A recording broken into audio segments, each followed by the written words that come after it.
So it's a pretty grim day in the northeast of England. I don't really want to leave the house today and do any exposure therapy. However, I'm still going to use my to-do list to hold myself accountable. Make sure I still get things done, make sure I still do the bare minimum.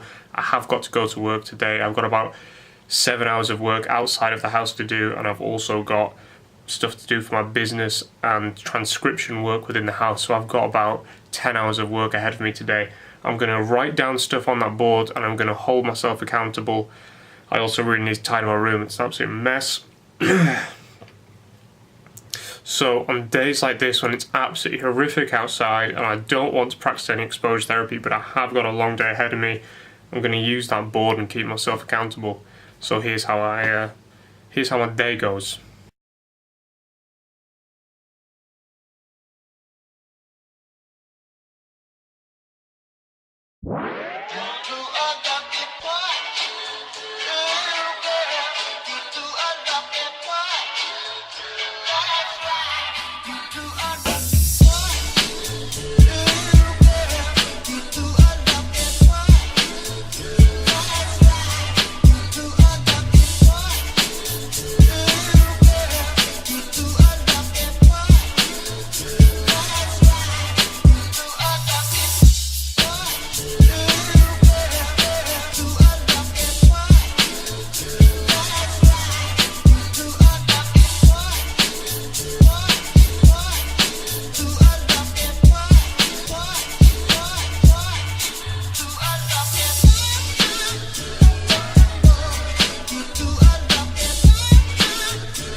So there it is, after a long day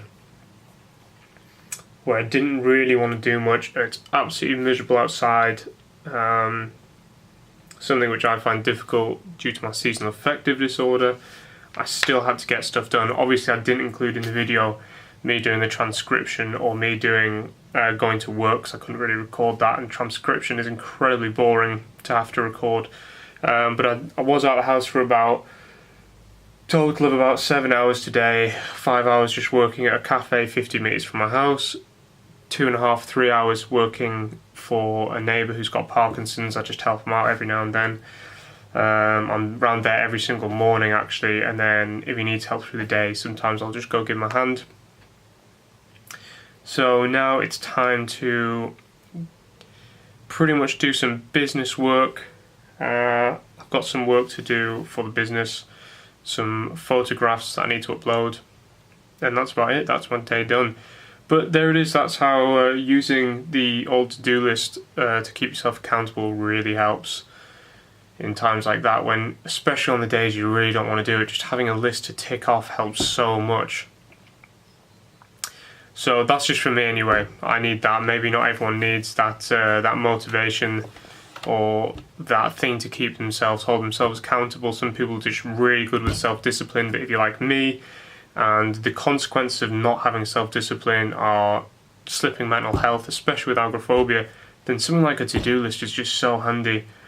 So if you've used a to-do list, or if you think it would be handy for you, or if you think that's useless, just let me know in the comment section. Let me know what you think, and I'll have more videos coming your way. I am going to do a bit more driving later on tonight as well. I'm going to go out in the car, and I will be doing a video in the future about driving when you're agoraphobic and stuff from panic attacks. Okay, cheers guys, bye.